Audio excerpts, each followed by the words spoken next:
ನಮಸ್ಕಾರ ಗೆಳೆಯರೆ, ಮತ್ತೊಮ್ಮೆ ಮಾರ್ಕೆಟ್ ಸುದ್ದಿ ಯೂಟ್ಯೂಬ್ ಚಾನಲ್ಗೆ ಸ್ವಾಗತ. ಇವತ್ತು ಮಾರ್ಕೆಟ್ನಲ್ಲಿ ಏನೆಲ್ಲ ಆಯಿತು ಅಂತ ನೋಡೋದಾದ್ರೆ ಮೊದಲಿಗೆ ನಮ್ಮ ಇಂಡಿಸಸ್ ನೋಡುವ. ಇವತ್ತು ಎಲ್ಲ ಇಂಡಿಸಸ್ಗಳು ಆಲ್ಮೋಸ್ಟ್ ಫ್ಲಾಟ್ ಅಲ್ಲೇ ಕ್ಲೋಸ್ ಆಯಿತು. ನಿಫ್ಟಿ 33 ಪಾಯಿಂಟ್ಸ್ನಷ್ಟೇ ಗೈನ್ ಆಯಿತು. Nifty bank 56 points. ಆಮೇಲೆ ನಿಫ್ಟಿ ಸೆನ್ಸೆಕ್ಸ್ ಕೂಡ ಅಷ್ಟೇ ಆಲ್ಮೋಸ್ಟ್ 142 ಪಾಯಿಂಟ್ಸ್ ಅಷ್ಟೇ ಗೈನ್ ಆಯಿತು. ಬಾಕಿ ಉಳಿದಂತೆ ನಿಫ್ಟಿ 100 ಇದೆಯಲ್ಲ, ಅದು ಕೂಡ ಫ್ಲಾಟ್ ಆಗಿತ್ತು. ಇವತ್ತು ನಿಫ್ಟಿ ಅಟ್ಟು ನೆಗೆಟಿವ್ ಅಲ್ಲಿ ಕ್ಲೋಸ್ ಆಯಿತು. ಒಂದು 2-3 ದಿನಗಳ ರನ್ನಿಂಗ್ ನಂತರ ಇವತ್ತು ನಿಫ್ಟಿ ಅಟ್ಟು ನೆಗೆಟಿವ್ ಕ್ಲೋಸ್ ಆಯಿತು. ನಿಮಗೆ ಗೊತ್ತಿರಬಹುದು, 3 ದಿನಗಳಿಂದ ಇದು ಪಾಸಿಟಿವ್ ಅಲ್ಲೇ ಕ್ಲೋಸ್ ಆಯಿತು. ಒಳ್ಳೆ ಗ್ರೋತ್ ಕೂಡ ಕಾಣಿಸಿತ್ತು ಲಾಸ್ಟ್ 3 ಡೇಸ್.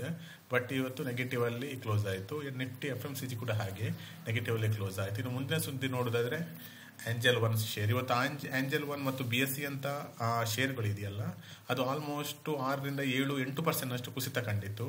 ಇದಕ್ಕೆ ಪ್ರಮುಖ ಕಾರಣ ಅಂದ್ರೆ ಒಂದು ನ್ಯೂಸ್ ಏನಂದ್ರೆ, ನಮ್ಮ ಸೆಬಿ ಕನ್ಸಿಡರ್ ಮಾಡ್ತಿದೆ ಈಗ ಈ ನಿಫ್ಟಿ ಇದೆಯಲ್ಲ, ನಿಫ್ಟಿ ವೀಕ್ಲಿ ಎಕ್ಸ್ಪೈರಿ ಇರುತ್ತೆ. ಅಂದ್ರೆ ಅದು F&O ಅಂದ್ರೆ ಫ್ಯೂಚರ್ ಅಂಡ್ ಆಪ್ಷನ್ ಅಲ್ಲಿ ಟ್ರೇಡ್ ಆಗುತ್ತೆ. ಬ್ಯಾಂಕ್ ನಿಫ್ಟಿ ಆಗಿರ್ಬೋದು, ನಿಫ್ಟಿ ಆಗಿರ್ಬೋದು. ಮೊದಲೆಲ್ಲ ಬ್ಯಾಂಕ್ ನಿಫ್ಟಿ ಕೂಡ ವೀಕ್ಲಿ ಎಕ್ಸ್ಪೈರಿ ಇತ್ತು, ಆಮೇಲೆ ಅದನ್ನು ಮಂತ್ಲಿ ಎಕ್ಸ್ಪೈರಿ ಕನ್ವರ್ಟ್ ಮಾಡಿದ್ರು. ಈಗ ಅದೇ ರೀತಿಯಲ್ಲಿ ನಿಫ್ಟಿ ಇದೆಯಲ್ಲ, ನಿಫ್ಟಿ 50 ಅನ್ನು ಕೂಡ ಇನ್ನು ವೀಕ್ಲಿ ಎಕ್ಸ್ಪೈರಿ ಇಂದ ಬಿಟ್ಟು ಮಂತ್ಲಿ ಎಕ್ಸ್ಪೈರಿ ಆಗುವ ಹಾಗೆ ಮಾಡ್ತಾರೆ ಅನ್ನೋ ನ್ಯೂಸ್ ಬರ್ತಾ ಇದೆ. ಇದರಿಂದಾಗಿ ಇದರಲ್ಲಿ ವಾಲ್ಯೂಮ್ ಕಮ್ಮಿ ಆಗುತ್ತೆ. ಯಾವುದರಲ್ಲಿ BSE ಅಲ್ಲಿ ಆಗಿರ್ಬೋದು, ಆಂಜಲ್ ಒನ್ ಇನ್ನಿತರ ಬ್ರೋಕರೇಜ್ ಇದೆ, ಡಿಸ್ಕೌಂಟ್ ಬ್ರೋಕರೇಜ್, ಅದರಲ್ಲಿ ವಾಲ್ಯೂಮ್ ಕಮ್ಮಿ ಆಗಿ ಅವರಿಗೆ ಪ್ರಾಫಿಟ್ ಆಗಿರ್ಬೋದು, ರೆವೆನ್ಯೂ ಕಮ್ಮಿ ಆಗುತ್ತೆ. ಸೊ ಇದರಿಂದಾಗಿ ಇವರು ಇವತ್ತು ಈ BSE ಶೇರ್ ಆಗಿರ್ಬೋದು, ಆಂಜಲ್ ಒನ್ ಶೇರ್ನಲ್ಲಿ ಕುಸಿತ ಕಂಡಿತ್ತು. ಈ ತರ ಯಾಕೆ ಮಾಡ್ತಿದ್ದಾರೆ ಅಂದ್ರೆ, ಸೆಬಿ ಅವರು ನಿಮಗೆ ಗೊತ್ತಿರಬಹುದು, ಲಾಸ್ಟ್ ಫಿನಾನ್ಷಿಯಲ್ ಇಯರ್ 25 ಅಲ್ಲಿ 91% ಅಷ್ಟು ರಿಟೇಲ್ ಯಾರು ಇನ್ವೆಸ್ಟರ್ ಇದ್ದಾರೆ ನೋಡಿ, ಅವರಿಗೆ ಲಾಸೇ ಆಗಿದೆ ಈ ಫ್ಯೂಚರ್ ಅಂಡ್ ಆಪ್ಷನ್ ಅನ್ನುವ ಟ್ರೇಡಿಂಗ್ ಅಲ್ಲಿ. ಇದರಿಂದಾಗಿ retail investor day by day ಇದ್ದಾರಲ್ಲ, ರಿಟೇಲ್ ಇನ್ವೆಸ್ಟರ್ ಜಾಸ್ತಿ ಆಗಿ ಫ್ಯೂಚರ್ ಆಪ್ಷನ್ ಕಡೆ ವಾಲ್ತಿದ್ದಾರೆ. ಸೊ ಇದನ್ನು ತಡೆಯುವ ಉದ್ದೇಶದಿಂದ ಇದನ್ನು ವೀಕ್ಲಿಯಿಂದ ಮಂತ್ಲಿಗೆ ಮಾಡ್ತಾರೆ ಅನ್ನೋ ನ್ಯೂಸ್ ಹರಡ್ತಾ ಇದೆ. ಇದನ್ನು ಕೂಡ ಕನ್ಸಿಡರ್ ಮಾಡ್ತಿದ್ದಾರೆ ಅಂತೇಳಿ ಸೆಬಿ ಅವರೇ ಹೇಳಿದ್ದಾರೆ. ಇದೇ ಕಾರಣದಿಂದಾಗಿ ಇವತ್ತು BSE ಮತ್ತು ಆಂಜಲ್ ನಲ್ಲಿ ತುಂಬಾ ಕುಸಿತ ಕಂಡಿತು. ಇನ್ನು ಮುಂದಿನ ಶೇರ್ ನೋಡೋದಾದ್ರೆ ನವ ಲಿಮಿಟೆಡ್ ಅನ್ನೋ ಕಂಪನಿ. ನವ ಲಿಮಿಟೆಡ್ ಅನ್ನೋ ಒಂದು ಸ್ಮಾಲ್ ಕ್ಯಾಪ್ ಕಂಪನಿ ಇವತ್ತು ಒಳ್ಳೆ ಪರ್ಫಾರ್ಮೆನ್ಸ್ ಕೊಟ್ಟಿತ್ತು. ಆಲ್ಮೋಸ್ಟ್ 12% ಅಷ್ಟು ಮೇಲೆ ಹೋಯಿತು ಈ ಕಂಪನಿ. ಇನ್ನು ಮುಂದಿನ ಶೇರ್ ನೋಡೋದಾದ್ರೆ IDBI ನವರು ಇವತ್ತು ಒಳ್ಳೆ ಪರ್ಫಾರ್ಮೆನ್ಸ್ ನಾವು ಕಂಡೆವು ಇವತ್ತು ಶೇರ್ನಲ್ಲಿ. ಇದಕ್ಕೆ ಕಾರಣ ಅಂದ್ರೆ ಇನ್ವೆಸ್ಟ್ಮೆಂಟ್ ಅಂದ್ರೆ ಇದು ಗವರ್ಮೆಂಟ್ ಆಫ್ ಇಂಡಿಯಾದ ಕೈಯಲ್ಲಿದೆ ಈ ಶೇರ್, ಅಂದ್ರೆ ಈ ಬ್ಯಾಂಕ್ ಈಗ. ಸೊ ಈ ಬ್ಯಾಂಕ್ ಇನ್ನು ಮುಂದೆ ಬರುವ ದಿನಗಳಲ್ಲಿ ಪ್ರೈವೇಟ್ ಬ್ಯಾಂಕ್ ಆಗ್ತದೆ. ಇದಕ್ಕೆಲ್ಲ ಕಾರ್ಯಗಳನ್ನು ನಮ್ಮ ಸೆಂಟ್ರಲ್ ಗವರ್ಮೆಂಟ್ ಮಾಡ್ತಿದೆ. ಸೊ ಈ ನ್ಯೂಸ್ನಿಂದಾಗಿ ಇವತ್ತು 9% ಅಷ್ಟು ಮೇಲೆ ಹೋಯಿತು ನಮ್ಮ IDBI ಬ್ಯಾಂಕ್. ಮುಂದಿನ ಶೇರ್ ನೋಡಿದ್ರೆ JK ಸಿಮೆಂಟ್ 52 ವೀಕ್ ಹೈ ಅನ್ನು ನಿನ್ನೆ ಹಿಟ್ ಮಾಡಿತ್ತು. ಆದರೆ ಇವತ್ತು ಪ್ರಾಫಿಟ್ ಬುಕ್ಕಿಂಗ್ ಈ ಶೇರ್ನಲ್ಲಿ ಕಂಡು ಬಂತು. ನೀವು ನೋಡ್ತಾ ಇರಬಹುದು, ಇದು ಒಮ್ಮೆಲೆ 7,000ರಿಂದ ಆಲ್ಮೋಸ್ಟ್ 7,530 ತನಕ ತಲುಪಿತ್ತು, ಅಂದ್ರೆ 7,565ಕ್ಕೆ. ಬಟ್ ಇವತ್ತು ಇದರಲ್ಲಿ ಪ್ರಾಫಿಟ್ ಬುಕ್ಕಿಂಗ್ ಇಂದ ಈ ಕುಸಿತ ಕಂಡಿತ್ತು, ಬೇರೆ ಏನು ನ್ಯೂಸ್ ಇಲ್ಲ. ಇನ್ನು ಮುಂದಿನ ಶೇರ್ ನೋಡಿ ತೇಜಸ್. ನಿಮಗೆ ಗೊತ್ತಿರಬಹುದು, ಇವರು ರಿಸಲ್ಟ್ ಬಂದ ನಂತರ ಈ ತೇಜಸ್ ನೆಟ್ವರ್ಕ್ ತುಂಬಾ ಕುಸಿತ ಕಂಡಿತ್ತು.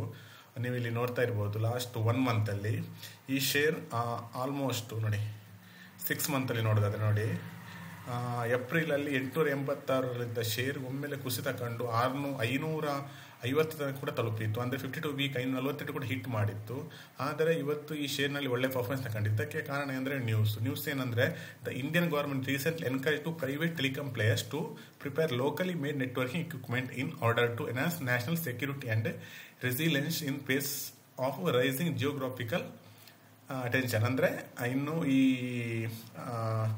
ನೆಟ್ವರ್ಕ್ಗೆ ಸಂಬಂಧಪಟ್ಟ ಟೆಲಿಕಾಮ್ಗೆ ಸಂಬಂಧಪಟ್ಟಂತ ಇಕ್ವಿಪ್ಮೆಂಟ್ ಇದೆಯಲ್ಲ, ಅದು ಇಂಡಿಯಾದಲ್ಲಿ ನೀವು ಮ್ಯಾನುಫ್ಯಾಕ್ಚರ್ ಮಾಡಬೇಕು ಅಂತೇಳಿ ಇದು ಗವರ್ಮೆಂಟ್ ಆಫ್ ಇಂಡಿಯಾ ಹೇಳಿದೆ. ಇದರಿಂದಾಗಿ ಈ ಕಂಪನಿಗೆ ಲಾಭ ಆಗುತ್ತೆ. ಅಂದ್ರೆ ಇದೊಂದು Indian manufacture of telecom equipment ಯಾವುದು ನಮ್ಮ ತೇಜಸ್ ನೆಟ್ವರ್ಕ್. ಇದರಿಂದಾಗಿ ಈ ಶೇರ್ನಲ್ಲಿ ಇವತ್ತು ಒಳ್ಳೆ ಬೆಳವಣಿಗೆ ಕಂಡು ಬಂತು. ಇನ್ನು ಮುಂದೆ ಶೇರ್ ನೋಡೋದಾದ್ರೆ ಲೆಮನ್ ಟ್ರೀ.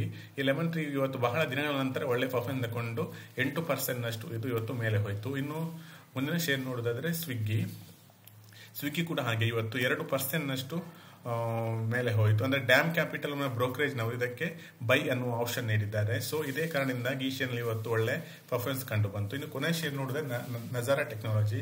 ನಿನ್ನೆಯಾಗಿ ಇವತ್ತು ಕೂಡ ನಜಾರಾ ಟೆಕ್ನಾಲಜಿ ಒಂದು 9% ಅಷ್ಟು ಬಿತ್ತು, ಆದ್ರೆ ಕೊನೆಯಲ್ಲಿ ರಿಕವರಿ ಮಾಡ್ಕೊಂಡಿತ್ತು. ಇದಕ್ಕೆ ಕಾರಣ ನಿಮಗೆ ಗೊತ್ತು ಏನಂದ್ರೆ, ನಮ್ಮ ಸೆಂಟ್ರಲ್ ಗವರ್ಮೆಂಟ್ ಆನ್ಲೈನ್ ಗೇಮಿಂಗ್ ಅನ್ನೋ ಒಂದು ಆಪ್ ಆಗಿರ್ಬೋದು, ಗೇಮಿಂಗ್ ಅನ್ನು ಬ್ಯಾನ್ ಮಾಡ್ತಾ ಇದೆ. ಸೊ ಇದನ್ನ 29% ಅಷ್ಟು ರೆವೆನ್ಯೂ ನಜಾರಾ ಟೆಕ್ನಾಲಜಿಗೆ ಅದರಿಂದಾನೇ ಬರುತ್ತದೆ. ಸೊ ಈ ಎಲ್ಲ ಕಾರಣಗಳಿಂದ ಈ ಶೇರ್ನಲ್ಲಿ ತುಂಬಾ ಕುಸಿತ ಕಂಡಿತ್ತು. ಆದರೆ ಇವತ್ತು ಈ ಶೇರ್ನಲ್ಲಿ ಒಂದು ತರದ ಏರಿಕೆ ಕಂಡಿದೆ. ಯಾಕೆಂದ್ರೆ ಒಂದು ಟೈಮಿನಲ್ಲಿ ಇದು ನೀವು ನೋಡ್ತಾ ಇರ್ಬೋದು, ಇಲ್ಲಿ 1100 ಅಂದರೆ 1103 ಅಂದರೆ 1085 ಆಲ್ಮೋಸ್ಟ್ ಅಷ್ಟು ತಲುಪಿತ್ತು. ಬಟ್ ಕೊನೆಯಲ್ಲಿ ರಿಕವರಿ ಕಂಡುಕೊಂಡಿತ್ತು ಇದು. ಆದರೆ ನಜರ್ದವರೇ ಒಂದು ಸ್ಟೇಟ್ಮೆಂಟ್ ಕೊಟ್ಟಿದ್ರು, ಈ ಆನ್ಲೈನ್ ಏನಿದೆ ಈ ಗೇಮು ಅಥವಾ ಬೆಟ್ಟಿಂಗ್ ಆ್ಯಪ್ ಇದೆ, ಸೊ ಇದನ್ನು ಬ್ಯಾನ್ ಮಾಡೋದು ನಮ್ಮ ರೆವಿನ್ಯೂ ದೊಡ್ಡ ಪರಿಣಾಮ ಬೀರುವುದಿಲ್ಲ ಅಂತ ಹೇಳಿದ್ದಾರೆ. ಸ್ಟಿಲ್ ಇದು ಪರಿಣಾಮ ಬಿದ್ದೇ ಬೀರುತ್ತೆ. ಯಾಕಂದ್ರೆ 29% ಇದೆಯಲ್ಲ, ಅದು ಇವರಿಗೆ ರೆವೆನ್ಯೂ 21% ಅಷ್ಟು ರೆವೆನ್ಯೂ. ₹100 ಇವರಿಗೆ ಹಣ ಬರ್ತಿದೆ ಅಂದ್ರೆ ರೆವೆನ್ಯೂ ಬರ್ತಿದೆ ಅಂದ್ರೆ ಅದರಲ್ಲಿ 29% ಇವರಿಗೆ ಈ ಆನ್ಲೈನ್ ಗೇಮಿಂಗ್ ಇಂದಾನೇ ಬರುತ್ತದೆ. ಸೊ ಈ ಕಾರಣದಿಂದಾಗಿ ಈ ಶೇರ್ನಲ್ಲಿ ಕುಸಿತ ಕಂಡಿತ್ತು. ಅದಲ್ಲದೆ ರೀಸೆಂಟ್ ಇವರು ಪೋಕರ್ ಬಾಜಿ ಅಂತ ಹೇಳ್ತೇವೆ, ನೀವು ಆಡಿರ್ಬೋದು, ನೋಡಿರ್ಬೋದು, ಟಿವಿಲಿ ಕೂಡ ನೋಡಿರ್ಬೋದು ಪೋಕರ್ ಬಾಜಿ ಅನ್ನೋದು. ಆ ಗೇಮಿನ ಒಂದು ಕಂಪನಿಯನ್ನು ಇವರು ಆಕ್ಚುಲಿ ಲಾಸ್ಟ್ ಟೈಮ್ ಬೈ ಮಾಡಿದ್ರು. ಸೊ ಇದೇ ಎಲ್ಲ ಕಾರಣದಿಂದಾಗಿ ಈ ಶೇರ್ನಲ್ಲಿ ಇಷ್ಟು ಕುಸಿತ ಕಂಡಿತ್ತು. ನಮ್ಮ central government online gambling game ಅನ್ನು ಬ್ಯಾನ್ ಮಾಡುತ್ತೆ ಅನ್ನೋ ನ್ಯೂಸ್ ಬಂದಾಗಿನಿಂದ. ಇದಾಗಿತ್ತು ಕೆಲವರು ಇವತ್ತಿನ ಕೆಲವು ಇಂಪಾರ್ಟೆಂಟ್ ನ್ಯೂಸ್ಗಳು. ಭೇಟಿಯಾಗೋಣ ಮುಂದಿನ ವಿಡಿಯೋದಲ್ಲಿ. ಅಲ್ಲಿವರೆಗೂ ಈ ನನ್ನ ಚಾನಲ್ನ ಲೈಕ್ ಮಾಡಿ, ಸಬ್ಸ್ಕ್ರೈಬ್ ಮಾಡಿ, ಶೇರ್ ಮಾಡಿ. ನಿಮ್ಮ ಬೆಂಬಲನ ಈ ಚಾನಲ್ಗೆ ಅತ್ಯಗತ್ಯ.